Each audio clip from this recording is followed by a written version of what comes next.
second part of our class, we continue this discussion focusing on Jews love to help. Jews love to give someone else. We feel great when we know we helped. How to do this selflessly, and how to do this selflessly and not have burnout. Hope you enjoy. Because a lot of times we do kindness, and as I just said very strongly, all of us do kindness. Every single person in this group does kindness. And all of the 15 million brothers and sisters we have do kindness. They all do. Some of them you might see it a little more obviously.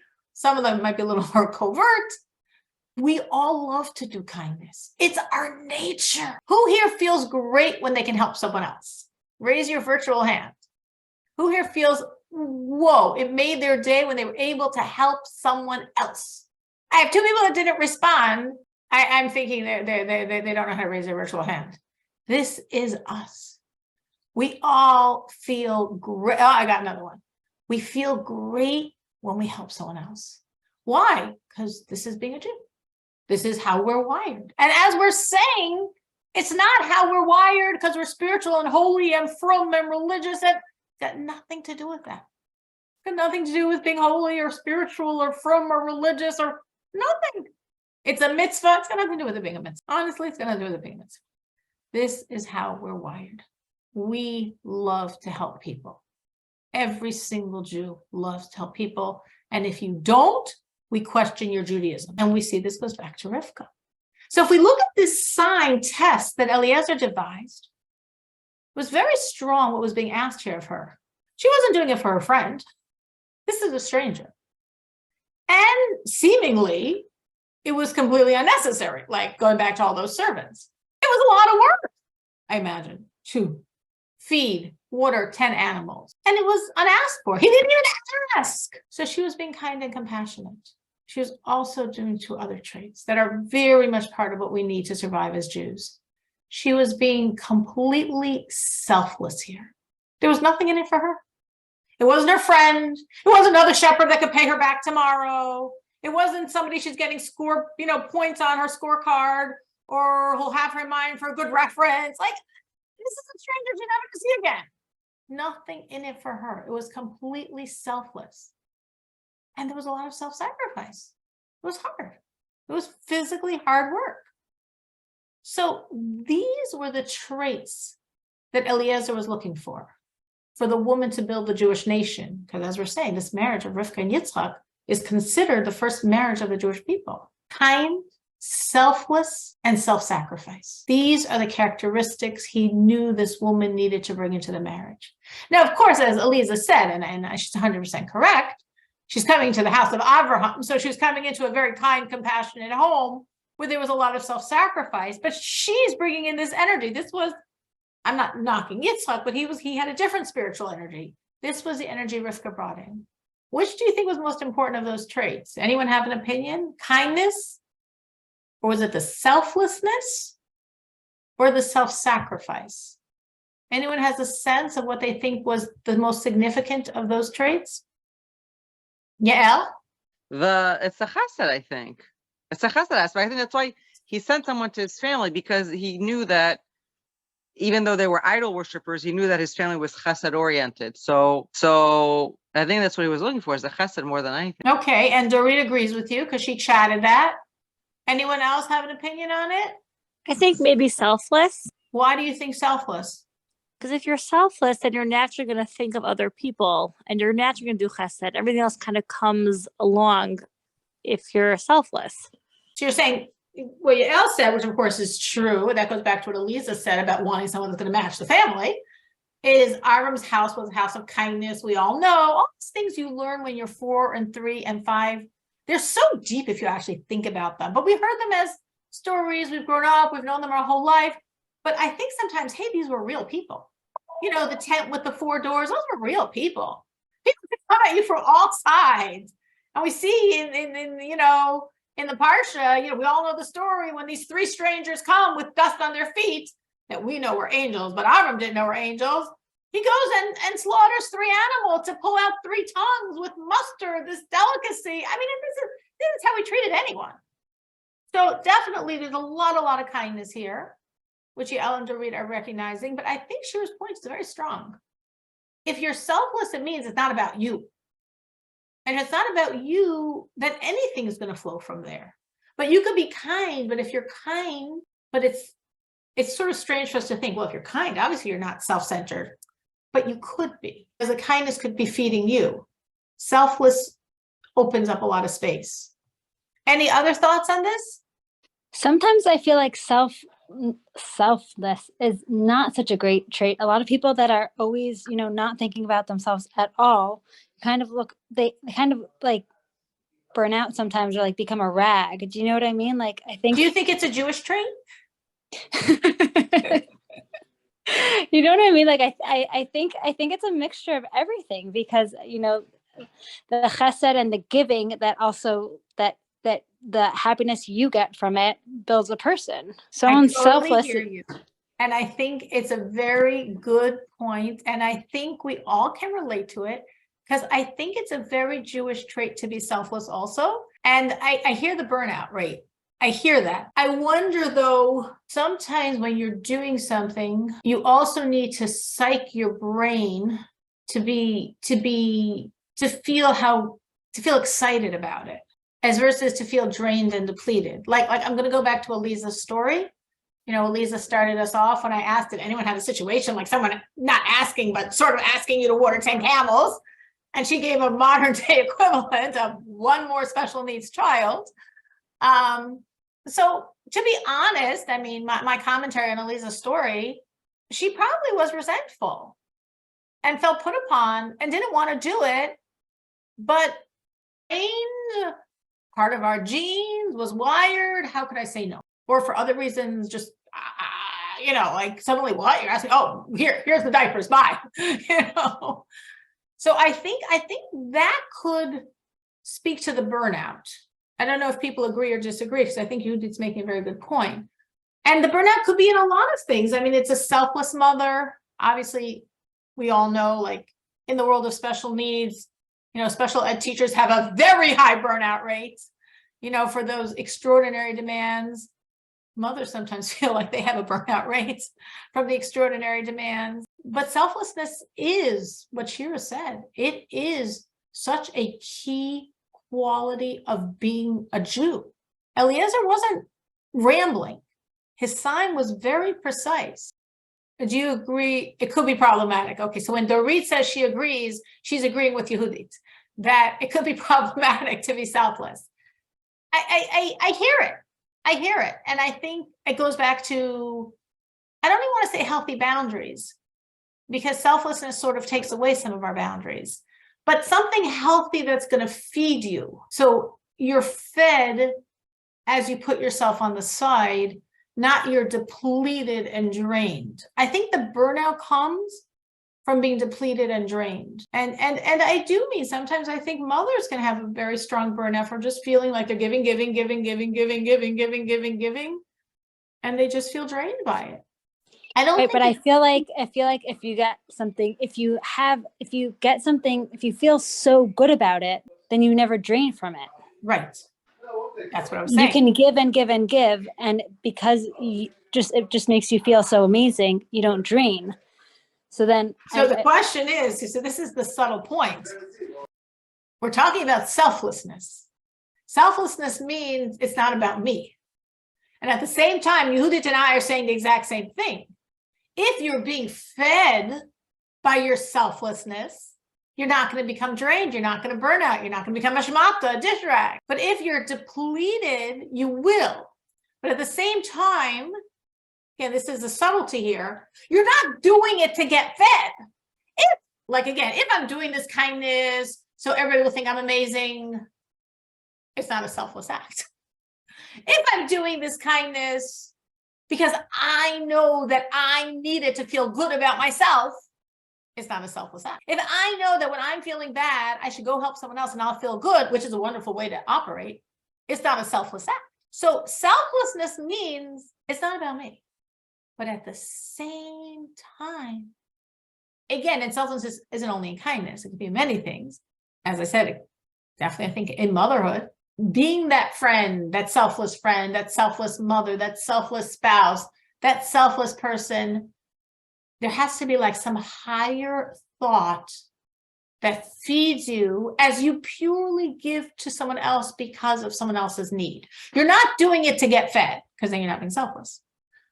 But as you're being selfless, there's a higher level of self that's appreciating it and getting fed by it.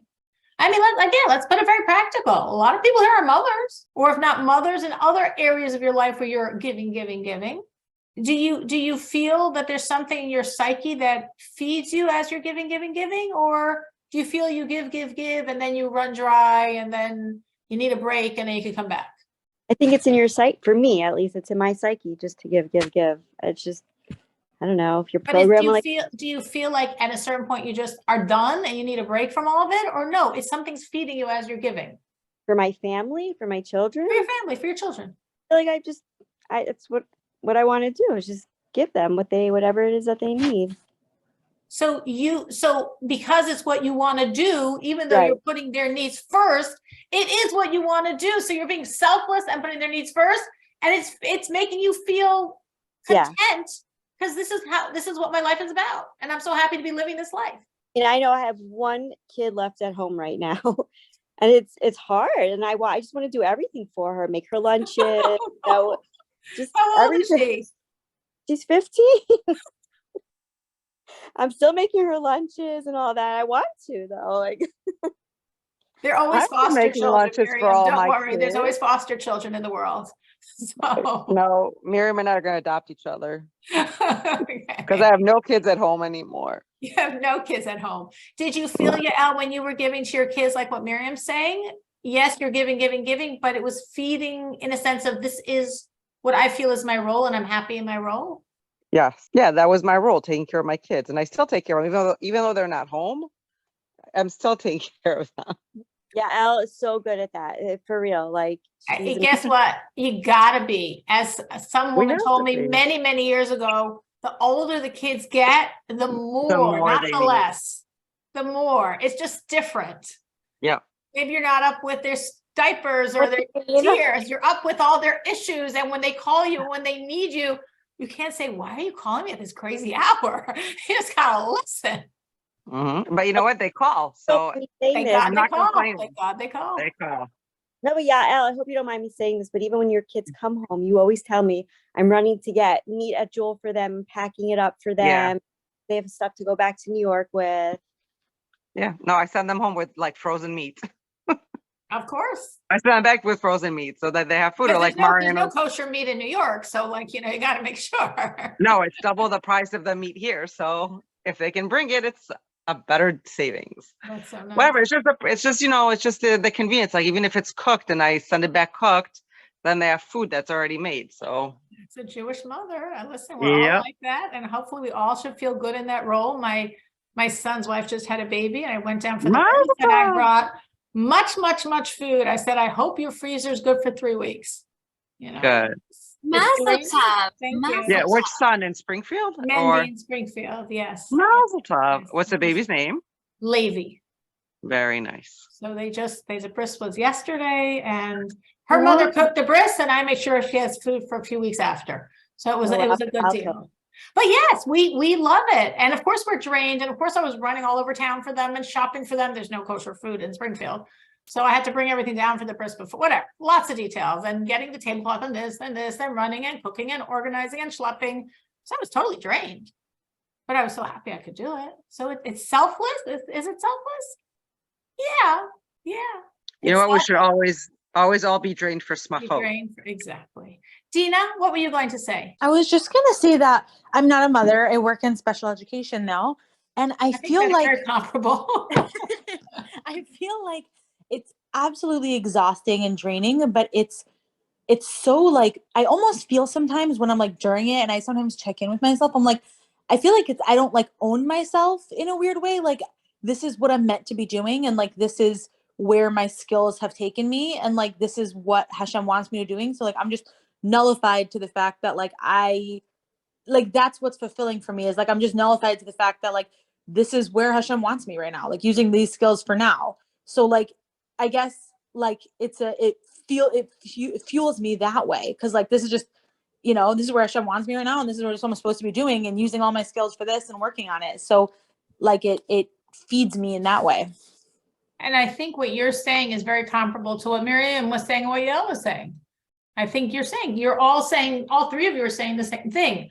You're in a position, a mother, a special needs educator, therapist, giving very selflessly.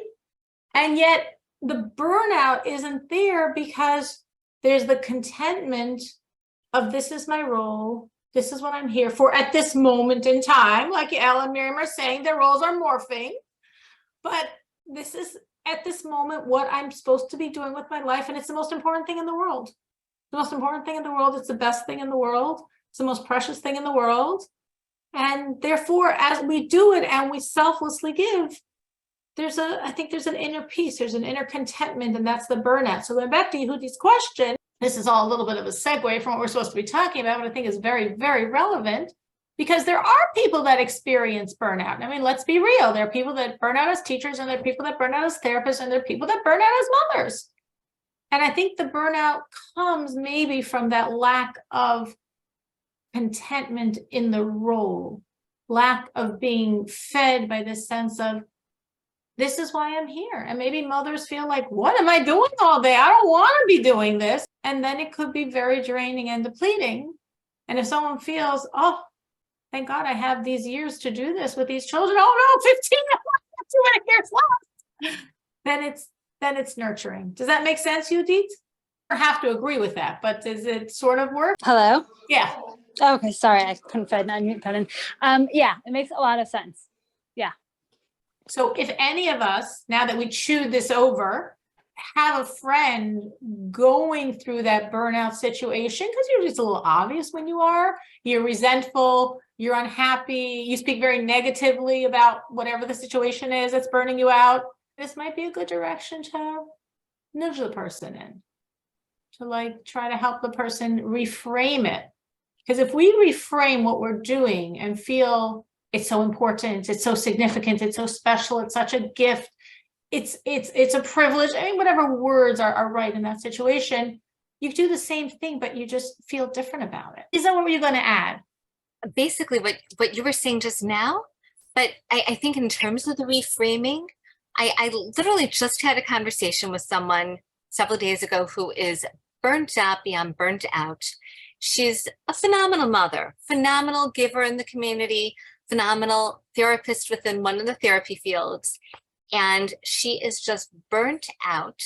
And I listened and she asked me like, okay, Aliza, how do you do it? How do you keep doing it?